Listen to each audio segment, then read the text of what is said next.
بسم اللہ الرحمن الرحیم وَيَسْأَلُونَكَ عَنْ ذِي الْقَرْنَيْنِ قُلْ سَأَتْلُو عَلَيْكُم مِّنْهُ ذِكْرًا۔ میں نے بتایا تھا کہ نبی صلی اللہ علیہ وسلم کی نبوت کے دلائل میں ہے یہ واقعہ۔ یہودیوں نے آپ سے پوچھا کہ ذوالقرنین کے بارے میں بتائیے۔ ذوالقرنین وہ تھے جن کی تاریخ مسخ ہو چکی تھی، ایک بادشاہ تھے جنہوں نے پوری دنیا کو فتح کیا اور اللہ کے دین کو دنیا میں غالب کیا۔ پیغمبر تھے یا ولی اللہ تھے، راجح یہی ہے کہ پیغمبر نہیں تھے، لیکن اگر پیغمبر تھے تو ہمارا ایمان ہے، ہم تمام پیغمبروں پہ ایمان لاتے ہیں۔ بعض ایسے ہیں جن کے بارے میں قرآن نے بتا دیا کہ یہ اللہ کے پیغمبر تھے، بعض ایسے ہیں جن کے بارے میں قرآن نے مبہم رکھا۔ تو ان کی وجہ تسمیہ میں نے بتا دی تھی کہ ان کو قرن کہتے ہیں، سینگ کو، کنارے کو، تو زمین کے دونوں کناروں کو فتح کیا انہوں نے۔ تو ان کی تاریخ مسخ ہو چکی تھی، لیکن ایک اللہ والے گزرے تھے، نیک بادشاہ گزرے تھے، اس وقت کی آباد دنیا میں انہوں نے اللہ کے دین کو بلند کیا۔ تو اس لیے نبی صلی اللہ علیہ وسلم سے ان کے بارے میں آ کے پوچھا گیا کہ آپ ان کے بارے میں کیا جانتے ہیں، آپ بتائیے، اگر آپ اللہ کے سچے پیغمبر ہیں تو آپ کو پتہ ہونا چاہیے۔ تو وہی نازل ہوئی نبی صلی اللہ علیہ وسلم پر، اور یہ واقعہ اللہ تعالیٰ نے نبی صلی اللہ علیہ وسلم کو بتایا کہ یہ آپ سے ذوالقرنین کے بارے میں کہتے ہیں، قُلْ سَأَتْلُو عَلَيْكُم مِّنْهُ ذِكْرًا، آپ کہہ دیجئے عن قریب میں تمہیں ان کے بارے میں بتاؤں گا، تذکرہ کروں گا ان کا۔ ان کی تاریخ کیا ہے اس بارے میں دیکھیں، ہمارے پاس قرآن و سنت میں کوئی واضح بات نہیں ملتی۔ تاریخی روایات ہیں جن میں بڑا ٹکراؤ ہے، اور میں ویسے بھی کوشش کرتا ہوں کہ تفسیر کے لیکچر میں قرآن کو اتنا فوکس کروں کہ بس قرآن آپ کی سمجھ میں آئے۔ باقی آپ نیٹ پہ بھی سرچ کر سکتے ہیں اور کتابیں بھی پڑھ سکتے ہیں، بہت کچھ کہا گیا ہے، لیکن اتنی بات قرآن ہی سے پتہ چلتی ہے کہ یہ نبی صلی اللہ علیہ وسلم کے قریب کا واقعہ ہے، کوئی بہت زیادہ پرانا نہیں ہے۔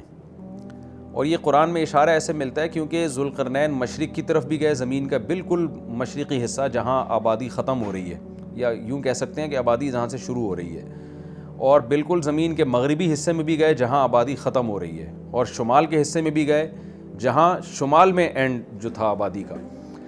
تو اس سے اور جنوب جو تھا نا، اس کا تذکرہ نہیں ہے یہاں، ساؤتھ کا تذکرہ نہیں ہے۔ وجہ اس کی یہ ہے کہ جنوب میں دنیا میں بہت بعد میں آبادی ہوئی ہے۔ ابھی بھی آپ دیکھ لیں، جنوبی ممالک جو آتے ہیں، آسٹریلیا ہے، یا جو ایکویٹر کے اس طرف جو بھی علاقے ہیں لیفٹ سائڈ پہ، یعنی اگر آپ مشرق سے مغرب کی طرف رخ کر کے کھڑے ہوتے ہیں تو ایکویٹر کے جو لیفٹ سائڈ پہ علاقے ہیں وہ افریقہ اور آسٹریلیا۔ تو افریقہ میں بھی آبادی بھی اب بھی بہت کم ہے، تو ایسا معلوم ہوتا ہے کہ اس وقت ساؤتھ میں آبادی تھی نہیں، تبھی ذوالقرنین مشرق کی طرف گئے ہیں، اور ویسٹ کے انتہا میں گئے، اور ساؤتھ کی طرف گئے ہیں۔ تو یہ تین جگہیں جہاں دنیا آباد تھی، اور پہلے آبادی دنیا میں یہی ہوئی ہے۔ آسٹریلیا تو میرا خیال ہے دریافت بھی بہت بعد میں ہوا ہے۔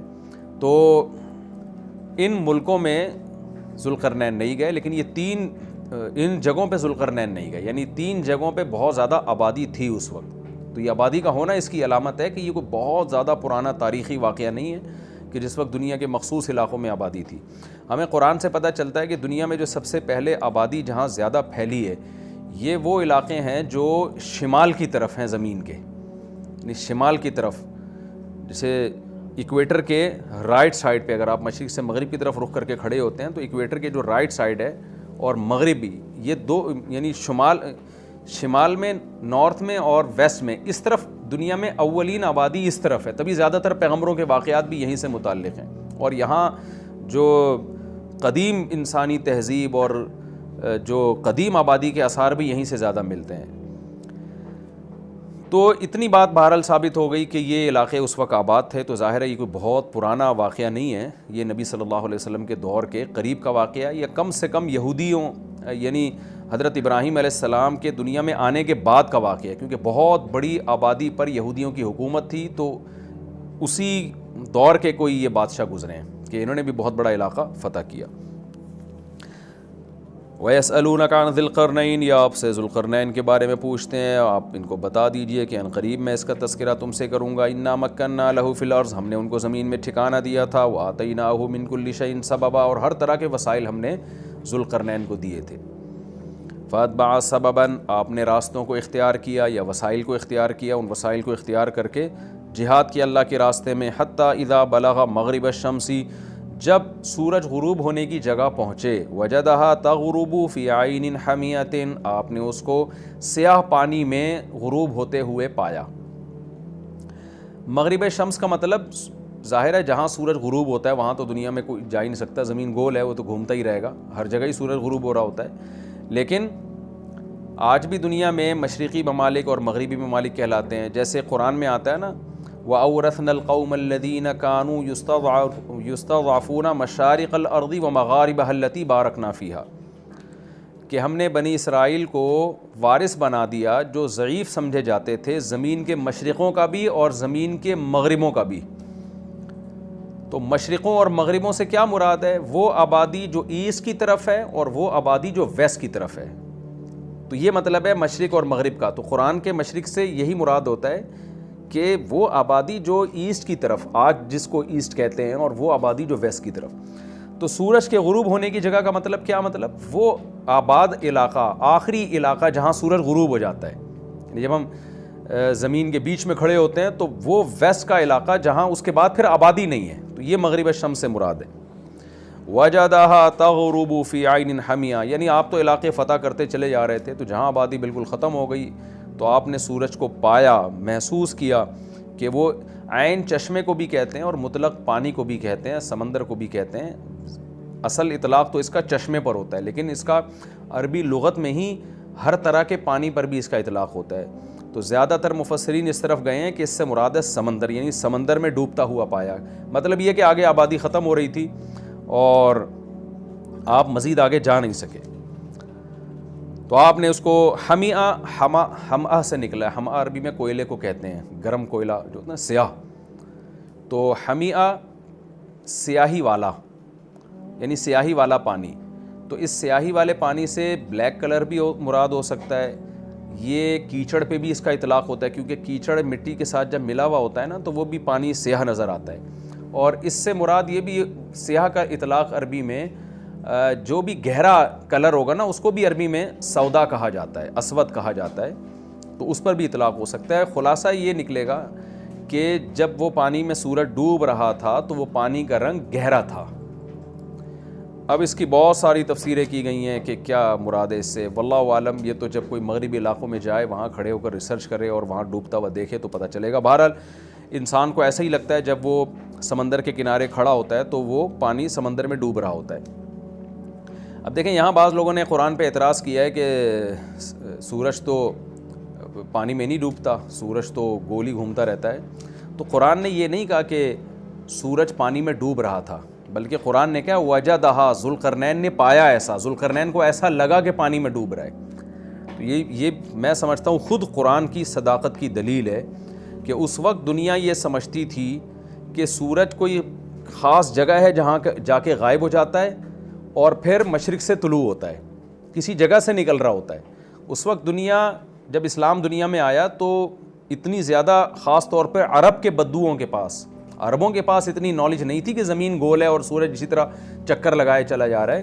عربوں کے پاس کم از کم اتنی نالج نہیں تھی۔ ہو سکتا ہے یونان میں اور ادھر ادھر علاقوں میں وہاں کے سائنسدان یہ بات جان گئے ہوں، لیکن عربوں کے پاس نالج نہیں تھی۔ یہ آیت قرآن مجید کی معجزے کی اور بلاغت کی کتنی بڑی دلیل ہے۔ قرآن یہ بھی تو کہہ سکتا تھا حتی اذا بلغ مغرب الشمس، یہاں تک کہ جب ذوالقرنین مغربی علاقے کی طرف پہنچے جہاں سورج غروب ہوتا ہے تو تغرب فی عین حمیۃ، سورج غروب ہونے لگا پانی کے اندر۔ وجدہ کا لفظ اگر قرآن نہ لے کر آتا نا تو قرآن کی آیت سائنسی اصولوں کے بالکل خلاف ہو جاتی۔ عرب تو مان لیتے کہ سورج غروب ہوتا ہے سمندر کے اندر، لیکن یہ سائنس اس کو غلط ثابت کر دیتی ہے آج کے دور میں۔ تو قرآن نے اس وقت بھی جو ایکسپلین کیا ہے سائنسی اصولوں کو، ان میں یہ رعایت کی ہے کہ کل 1400 سال کے بعد جا کے قرآن کی کسی آیت پر کوئی سائنٹسٹ بھی انگلی نہ اٹھا سکے۔ اس لیے قرآن نے الفاظ یہ کہے وجدہا، ذوالقرنین کو ایسا لگا کہ وہ پانی میں ڈوب رہا ہے۔ آپ آج بھی ساحل سمندر پہ کھڑے ہوتے ہیں مغرب کی طرف رخ کر کے تو آپ کو ایسا لگتا ہے کہ سورج پانی کے اندر ڈوب رہا ہے۔ تو آپ دیکھیں کہ اگر نبی صلی اللہ علیہ وسلم اللہ کے سچے نبی معاذ اللہ نہ ہوتے تو آپ یہ یوں آیت پڑھ دیتے کہ سورج پانی میں ڈوب رہا تھا، لیکن آپ صلی اللہ علیہ وسلم پر اللہ کی طرف سے کلام نازل ہوا اور اللہ کو کے علم میں یہ بات تھی کہ سورج پانی میں ڈوبتا نہیں ہے، اس لیے اللہ تعالیٰ نے پہلے ہی فرما دیا کہ ذوالقرنین کو ایسا لگا کہ سورج پانی میں غروب ہو رہا ہے، وجد عندها قوما، تو وہاں آپ نے مغرب شمس میں یعنی زمین کے انتہائی مغرب کی جانب ایک قوم کو پایا، لوگ آباد تھے وہاں پہ. قلنا یا ذا القرنین اما ان تعذبا، جب ذوالقرنین نے وہ علاقہ فتح کیا ہے تو اللہ تعالیٰ کہتے ہیں ہم نے ذوالقرنین کو وحی کی. اب اگر ذوالقرنین اللہ کے ولی تھے تو یہ آپ کے دل میں الہام ہوا، اور اگر اللہ کے پیغمبر تھے تو پراپر وحی آئی آپ کے اوپر. وہ کیا وحی تھی؟ ہم نے ذوالقرنین سے کہا، یا بعض علماء نے یہ بھی کہا ہے کہ اس وقت کے پیغمبر کو حکم ہی یہی تھا کہ اپنے امتیوں کو بتا دیں کہ اس طرح سے جہاد ہوگا کہ آپ جب کسی علاقے کو پکڑیں گے تو آپ کے پاس یہ آپشن ہوگا کہ چاہے ان کو قتل کر دیں چاہے ان کو چھوڑ دیں. تو قلنا یا ذا القرنین کا مطلب قلنا بذریعتی نبی ہی، ہم نے نبی کے ذریعے ذوالقرنین کو کہا. اس وقت کے جو بھی نبی تھے ان کی تعلیمات ہی یہی تھیں. جیسے آج ہم کسی کے سے کہتے ہیں نا کہ بھائی اللہ تم سے کہہ رہا ہے کہ 5 ٹائم نمازیں پڑھو، تو وہ کہہ سکتا ہے اللہ مجھ سے تو نہیں کہہ رہا، تو ہم کہیں گے اللہ پیغمبر کے ذریعے آپ سے کہہ رہا ہے، پیغمبر کی احادیث آپ کے پاس موجود ہیں. تو حضرت ذوالقرنین کو یا تو اللہ نے ڈائریکٹ وحی کی یا الہام کیا، یا وقت کے پیغمبر کی تعلیمات حضرت ذوالقرنین کے پاس پہنچی تھیں. وہ تعلیمات یہی تھی کہ جو قوم آپ نے پکڑی ہے، جو گرفتار ہوئے ہیں جنگ کے ذریعے، جو علاقہ فتح ہوا ہے، ان کے ساتھ ان 2 میں سے ایک معاملہ آپ کریں. وہ معاملہ کیا ہے؟ اما ان تعذبا، اے ذوالقرنین یا تو ان کو عذاب دے، و اما ان تتخذ فیہم حسنا، یا آپ کے پاس یہ بھی آپشن ہے کہ آپ ان میں کے ساتھ اچھا سلوک کریں، ان کو چھوڑ دیں آپ. تو آپ کے پاس دونوں آپشن ہیں، جو چاہیں آپ کریں. قال اما من ظلم فسوف نعذبه، حضرت ذوالقرنین نے فرمایا جو ان میں ظالم ہوگا ہم اس کو سزا دیں گے. ثم يرد الى ربه، پھر وہ لوٹایا جائے گا اپنے رب کی طرف آخرت میں. فيعذبه عذابا نکرا، تو اللہ تعالیٰ بھی اس کو بہت سخت عذاب دے گا آخرت کے دن. واما من آمن وعمل صالحا، اور ان میں جو ایمان لے آیا اور نیک اعمال کیے، فلہ جزاء الحسنى، اس کے لیے اچھا بدلہ ہے. وسنقول له من امرنا یسرا، اور ہم ان قریب اس کے لیے اچھا معاملہ کریں گے، اس کو اور نوازیں گے ہم. دیکھیں دنیا میں جہاد جب بھی ہوتا ہے نا، چاہے یہودیوں نے کیا ہو، چاہے عیسائیوں نے کیا ہو، چاہے مسلمانوں نے کیا ہو، تو جہاد کی 2 قسمیں ہیں. ایک دفاعی جہاد کہلاتا ہے اور ایک اقدامی جہاد کہلاتا ہے. دفاعی جہاد کا مطلب یہ ہوتا ہے کہ کسی قوم نے آپ پہ حملہ کیا تو ظاہر ہے آپ نے دفاع کرنا ہے، جیسے تیسے ممکن ہو اپنا ڈیفینس کرنا ہے. اس جہاد کو ساری دنیا جائز سمجھتی ہے، آپ کا ذاتی حق سمجھتی ہے. ایک جہاد وہ ہوتا ہے جو اقدام کرنا. اقدام کا مطلب یہ ہوتا ہے کہ اللہ تعالیٰ نے پیغمبروں کو دنیا میں بھیجا، نوح علیہ السلام کو، صالح علیہ السلام کو. ان پیغمبروں کو حکم یہ تھا کہ آپ نے صرف دعوت دینی ہے، آپ نے تلوار نہیں اٹھانی، اس دعوت کے پیچھے تلوار نہیں ہے. تو جو ایمان لے آئے، نہیں لے کر آئے، اللہ اس کو خود نمٹے گا قیامت کے دن. جیسے نوح علیہ السلام 950 سال دعوت دیتے رہے، 40-50 لوگ ایمان لے کر آئے، باقیوں کو اللہ نے تباہ کر دیا. صالح علیہ السلام دعوت دیتے رہے، شعیب علیہ السلام دعوت دیتے رہے، اور ہود علیہ السلام دعوت دیتے رہے، ابراہیم علیہ السلام دعوت دیتے رہے، لوط علیہ السلام دعوت دیتے رہے.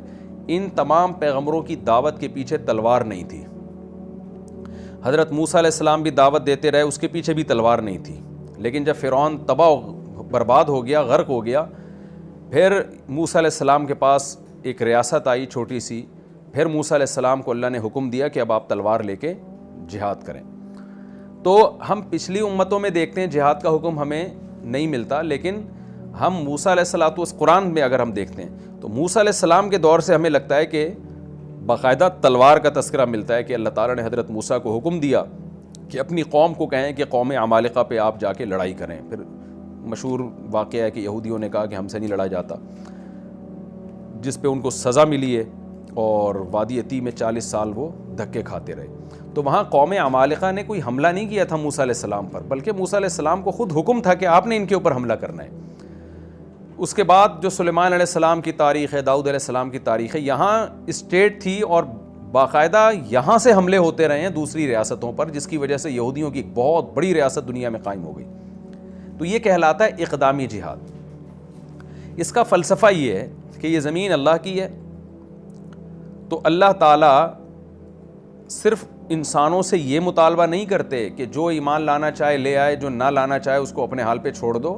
ٹھیک ہے، زبردستی کسی کو مسلمان نہیں بنایا جائے گا، لیکن زمین پر جو نظام چلے گا وہ اللہ کا چلے گا نظام. تو اس نظام کو قائم کرنے کے لیے تلوار اٹھانے کا حکم ہے. تو یہ یہود میں بھی رہا ہے، عیسائیوں میں بھی رہا ہے. اب پچھلی امتوں میں کیوں نہیں تھا؟ وجہ اس کی بار بار میں بتاتا رہتا ہوں کہ اللہ تعالیٰ نے اس دنیا کو جوڑا ہے اسباب کے ساتھ. اگر ہم قرآن کا مطالعہ کرتے ہیں، پچھلی امتوں میں جو اقدامی جہاد نہیں رہا اس کی وجہ یہ تھی کہ اہل اسلام بہت کمزور تھے، وہ لڑ نہیں سکتے تھے. نوح علیہ السلام کے دور میں 40-50 لوگ مسلمان ہوئے ہیں، وہ ہزاروں کا مقابلہ نہیں کر سکتے تھے. لہذا ان کو حکم دیا گیا کہ بس آپ نے دعوت دینی ہے، دعوت دینی ہے. نوح علیہ السلام 950 سال دن میں بھی رات میں بھی پکارتے رہے. صالح علیہ السلام کے ساتھ بہت تھوڑے لوگ ایمان لائے، ہود علیہ السلام کے ساتھ بہت تھوڑے لوگ، لوط علیہ السلام کے ساتھ بہت تھوڑے لوگ، ابراہیم علیہ السلام کے ساتھ تو 2-4 کے علاوہ آپ کی 2 ازواج تھیں اور آپ کے بھانجے. ان کے علاوہ ہمیں نہیں پتہ چلتا کہ کوئی اور شخص تیسرا بھی ایمان لے کر آیا. تو آپ نے ہی ہجرت کر کے علاقہ ہی چھوڑ دیا. تو یوسف علیہ السلام کا بھی ایسا ہوا کہ جب مصر میں گئے ہیں تو بہت تھوڑی تعداد میں بنی اسرائیل تھے، وہ مصریوں سے لڑ نہیں سکتے تھے. لیکن جب موسیٰ علیہ السلام کے دور میں بنی اسرائیل کو نجات ملی ہے، اچھا پھر موسیٰ علیہ السلام کو بھی حکم نہیں تھا کہ فرعون کے خلاف تلوار اٹھائیں. ظاہر ہے گراؤنڈ ریئلٹی یہ کہہ رہی تھی کہ ایسا ہو نہیں سکتا کہ ایک قوم جو غلام بنی ہوئی ہے اور اس کے پاس اپنے ظلم سے بچنے کے لیے وسائل نہیں ہیں، وہ ایک مضبوط ریاست کے خلاف خروج کیسے کر سکتی ہے. لہذا وہاں بھی اللہ نے اپنی طاقت اور قدرت سے فرعون کو تباہ و برباد کر دیا. اب جو بنی اسرائیل بچے نا، ظلم سے آزاد ہوئے، اب ان کے پاس ایک چھوٹی سی اسٹیٹ آ گئی. اب ان کو حکم ہوا کہ اب تم نے زمین پر اللہ کا نظام نافذ کرنا ہے. تو یہاں بہت سے لوگ اعتراض کرتے ہیں کہ بھئی یہ اسلام کس بات کا حکم دے رہا ہے، کہ یا قرآن کس بات کا حکم دے رہا ہے پیغمبروں کو کہ جی تلوار اٹھائیں اور زمین پر اللہ کے نظام کو نافذ کریں. تو اس کو خوب اچھی طرح سمجھیں کہ زمین پر کوئی بھی نظام جب نافذ ہوتا ہے نا، اس کے پیچھے تلوار ہی ہوتی ہے. چاہے جمہوری نظام ہو، چاہے وہ آمرانہ نظام ہو، جتنے بھی دنیا میں اس وقت بھی سسٹم چل رہے ہیں وہ سب تلوار کے زور سے ہی نافذ کیے گئے. تلوار کا مطلب زبردستی نافذ کیے گئے ہیں. اس میں ہر ایک سے اس کی رائے نہیں لی جاتی کہ آپ یہ چاہتے ہیں کہ نہیں چاہتے ہیں. مثال کے طور پر اس جمہوری نظام کو یہ آپ دیکھ لیں، اکثریت کے ساتھ اگر کوئی جیتتا ہے تو جو اس کے حزب اختلاف میں لوگ ہوتے ہیں وہ جیتنے والے کو وزیر اعظم مانے یا نہ مانے، سسٹم کہتا ہے کہ آپ کو ماننا پڑے گا. تو یہ بھی تو تلوار ہی ہے نا. تو تلوار کے پیچھے 2 چیزیں ہونی چاہیے. اگر وہ تلوار غلط نظام کو دنیا میں نافذ کرنے کے لیے چلائی جا رہی ہے تو وہ غلط ہوگی، اگر وہ صحیح بات کے لیے چلائی جا رہی ہے تو وہ تلوار ٹھیک ہوگی. تو بحث یہ نہیں ہے کہ تلوار کی زور سے اللہ تعالیٰ نے اپنے ادیان کو، چاہے وہ یہودیت ہو، عیسائیت ہو، اسلام ہو، تلوار کی طاقت سے دنیا میں غالب کیا ہے یا لوگوں کے مشورے سے غالب کیا ہے. اصل چیز یہ ہے کہ غالب جس چیز کو کیا جا رہا ہے وہ ٹھیک تھی یا غلط تھی. وہ دیکھیں، اگر میں تلوار اٹھاتا ہوں اور دنیا سے چوروں کا خاتمہ کر دیتا ہوں تو یہ نہیں کہا جائے گا کہ جی آپ نے تلوار کے ذریعے ایک دنیا سے چوری کو ختم کیا ہے، بلکہ اپریشیٹ کیا جائے گا کہ آپ نے تلوار کے ذریعے ایک اچھا کام کیا ہے، قاتلوں کو اور چوروں کو اور ڈاکوؤں کا خاتمہ کیا ہے آپ نے. تو یہ خوب سمجھ لیں، اسلام دنیا میں آیا، اس سے پہلے یہودیت دنیا میں آئی یا عیسائیت دنیا میں آئی، تو جن پیغمبروں نے تلواریں اٹھائی ہیں نا، ان کا موقف بہت واضح تھا کہ زمین پر اللہ کا نظام ہونا چاہیے، اس نظام کو نافذ کرنے کے لیے تلوار چلے گی. ایک بات. نمبر 2 کہ ہم جس نظام کو اللہ کا نظام کہہ رہے ہیں، اس نظام کے اللہ کے نظام ہونے پر ہمارے پاس مضبوط دلائل ہیں. یعنی ایک آدمی تلوار اٹھاتا ہے، وہ کہتا ہے کہ میں اللہ کے نظام کو دنیا میں نافذ کرنے کے لیے یہ کام کر رہا ہوں، لیکن اس کے پاس دلیل ہی نہیں ہے کہ میرا جو نظام ہے وہ اللہ کا نظام ہے، تو وہ بھی غلط ہے. دیکھیں یہاں 3 اسٹیپ ہیں، اس کو خوب اچھی طرح سمجھیں. تین اسٹیپ ہیں، اس کو یعنی ہمیشہ کے لیے نا یہ اقدامی جہاد کا فلسفہ آپ کے دماغ میں بیٹھ جائے گا. جب آپ تلوار اٹھاتے ہیں، نمبر 1، آپ جس سسٹم کو دنیا میں غالب کرنے کی بات کر رہے ہوتے ہیں نا تلوار کی طاقت سے، پہلی بات وہ سسٹم ٹھیک ہونا چاہیے. ایک بات، غلط چیز کو دنیا میں آپ تلوار کے ذریعے نافذ نہیں کر سکتے. نمبر 2، اس کے ٹھیک ہونے پر آپ کے پاس مضبوط دلائل ہوں. 2 اور 2 4 کی طرح آپ کے پاس دلائل ہوں کہ یہ جو میں چیز دنیا میں نافذ کر رہا ہوں یہ ٹھیک ہے. جیسے کوئی کرپشن کے خلاف جہاد کرتا ہے ساری دنیا مانتی ہے کہ کرپشن غلط ہے. تو یعنی یہ اتنا واضح آپ کا دعویٰ ہونا چاہیے. تیسری چیز، آپ کے پاس اسباب اور وسائل بھی ہوں کہ اسباب اور وسائل کی دنیا میں آپ فتح بھی حاصل کر سکتے ہوں. تو 3 شرطیں کسی تحریک میں، کسی نظام میں پائی جائیں گی تو شرعن بھی اور عقلاً بھی ان کو اجازت ہوگی کہ وہ تلوار اٹھائیں اور اپنے نظام کو دنیا پہ نافذ کر دیں. اور یہ 3 شرطوں میں سے ایک شرط بھی اگر نہیں پائی جاتی تو پھر کسی تحریک کو یا کسی بھی شخص کو اجازت نہیں ہے. مثال کے طور پر اب میں ایسی مثالیں دیتا ہوں جس سے یہ جو میں نے 3 شرطیں بیان کی ہیں نا، یہ شرطیں اچھی طرح سمجھ میں آئیں گی. ایک آدمی تلوار اٹھاتا ہے، ایک تحریک چلاتا ہے. جیسے ہٹلر نے تلوار اٹھائی تھی، وہ بھی اقدامی لڑائی کر رہا تھا. اس نے تلوار اٹھائی کہ جی میں پوری دنیا میں کا کنٹرول اپنے ہاتھ میں لینا چاہتا ہوں. لیکن تلوار اس نے اٹھائی اس بیس پہ وہ چاہتا تھا کہ جرمن کو پوری دنیا کا حاکم بنا دے. اس سے جب پوچھا گیا کہ بھئی آپ جرمن قوم کو پوری دنیا کا حاکم کیوں بنانا چاہتے ہیں، اس نے دلیل دی کہ جرمن قوم دنیا کا بہترین دماغ رکھتی ہے اور دنیا کا لیڈر بننے کی سب سے بڑی جرمن قوم میں صلاحیت ہے. یہ دلیل بھی غلط تھی، اور جس چیز کو دنیا میں، جس ہدف کو لے کے وہ دنیا میں اس نے تلوار چلائی، وہ ہدف بھی غلط تھا. ایک شرط ہو سکتا ہے پائی جاتی ہو، اس نے کہا ہوگا کہ میرے پاس اتنے وسائل ہیں، اتنی طاقت ہے، اتنا اسلحہ ہے، ایسی منظم فوج ہے کہ میں دنیا پہ غلبہ پا سکتا ہوں. تو اس میں 2 رائے ہو سکتی ہیں کہ ہٹلر کے پاس اتنی مضبوط فوج تھی یا نہیں تھی. ہم مان لیتے ہیں کہ جی اس کے پاس اتنی مضبوط آرمی تھی، اتنے وسائل تھے کہ وہ دنیا میں غلبہ حاصل کر سکتا تھا. لیکن پچھلی 2 شرطیں یہاں مفقود ہو رہی ہیں کہ آپ جس چیز کو دنیا میں نافذ کر رہے ہو، اس کی آپ کے پاس برحق ہونے کی کیا دلیل؟ آپ یہ تو قوم کی جنگ ہے، آپ ایک قوم کو دنیا کا امام بنانا چاہتے ہو. تو دنیا میں جتنی بھی غیر مسلموں کی جنگیں ہوتی رہی ہیں، یا تو یعنی ان میں 2 شرطیں لازمی مفقود ہیں. نہ ان کے پاس کوئی ہدف ہوتا ہے صحیح، ہدف کیا ہوتا ہے؟ دنیا کے وسائل پہ قبضہ کرنا. اور نہ اس ہدف کے صحیح ہونے کی ان کے پاس کوئی واضح دلیل ہوتی ہے. جبکہ اسلامی جنگیں یا یہود و نصارہ کی جو جنگیں رہی ہیں، ان جنگوں کے پیچھے دعویٰ بھی درست ہوتا ہے اور ان کے پاس اس دعوے کے درست ہونے کی دلیل بھی بہت واضح ہوتی ہے. تیسری شرط میں اختلاف ہو سکتا ہے کہ آپ کے پاس پاور ہے یا نہیں.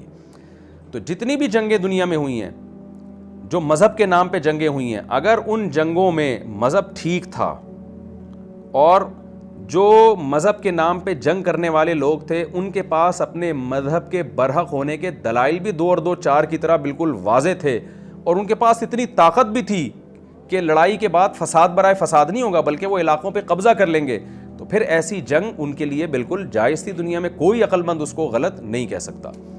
تو یہ اقدامی جہاد ہے جو اسلام میں بھی رہا ہے، یہودیوں میں بھی رہا ہے اور عیسائیوں میں بھی رہا ہے. اور میں بار بار یہ بات کہتا ہوں، ہمارے ایک دوست اٹلی گئے نا، تو انہوں نے کہا کہ وہاں پہ ایک اٹلی میں جو ایک سٹی ہے جو پانی پہ ہے، اس کا نام اس وقت میرے ذہن سے نکل گیا، میں ہو کے بھی آیا ہوں، چاروں طرف پانی ہے. تو وہاں ایک بورڈ انہوں نے لگا کے رکھا ہوا ہے کہ مسلمان فاتحین جب یورپ میں داخل ہوئے تو جو ناجائز قبضہ انہوں نے کیا اور تلواریں چلائی تو ہم بھاگ کے ان جزیروں میں محصور ہو گئے تھے.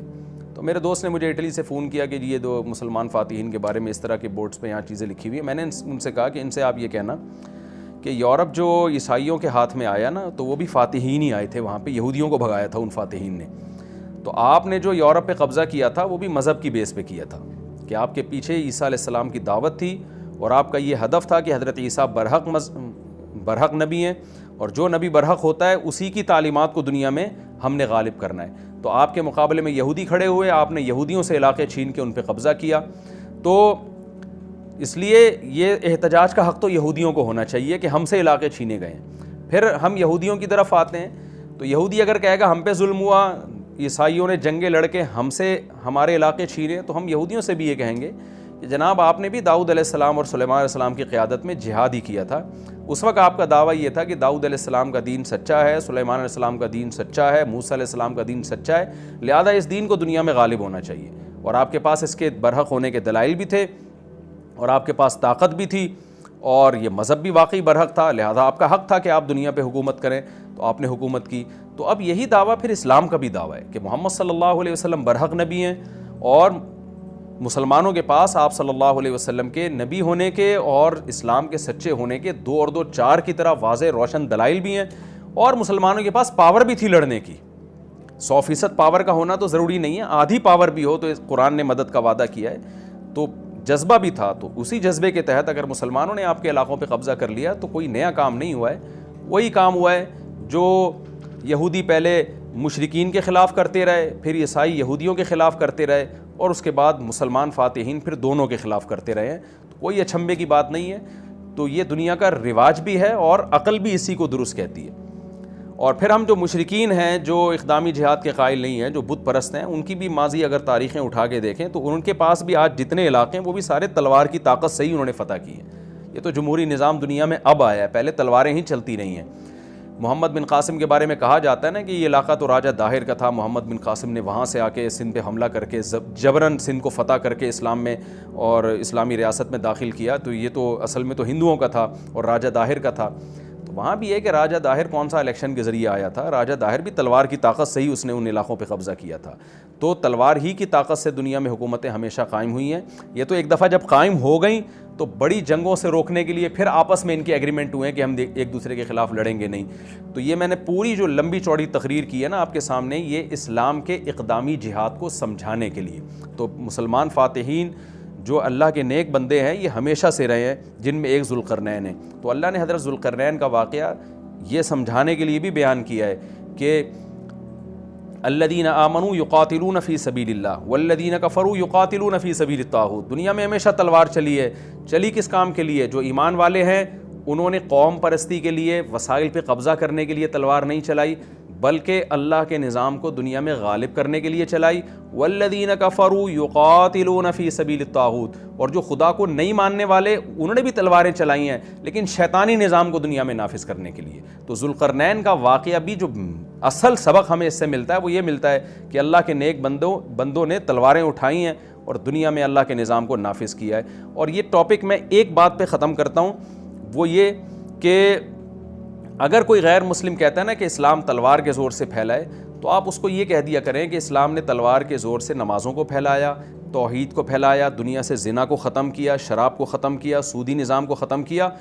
تم نے جو تلوار چلائی ہے، تم نے دنیا کو زنا سے بھر دیا، تم نے دنیا میں شراب کو عام کر دیا، تم نے ماں باپ کے لیے اولڈ ہاؤس بنا کے اولڈ ہاؤس میں جمع کرنے کے کلچر کو پروموٹ کیا۔ تو تلوار دنیا میں ہر جگہ چلی ہے، مسلمان کی تلوار سے رشتہ داری جوڑنے کا نظام پیدا ہوا اور پاک دامنی کا نظام پیدا ہوا، ایک خدا کی عبادت پہ لوگ آئے، اور کفر کی تلوار سے دنیا میں بے غیرتی اور بے حیائی پھیلی ہے جو آج ساری دنیا اپنی آنکھوں سے دیکھ رہی ہے، خودکشیاں پھیلی ہیں۔ تو تلوار تو دونوں نے چلائی ہے لیکن تلوار سے نافذ کیا گیا ہے، اس کو دیکھنا پڑے گا۔ تو یہ حضرت ذوالقرنین کے واقعے سے بھی ہمیں سبق ملتا ہے کہ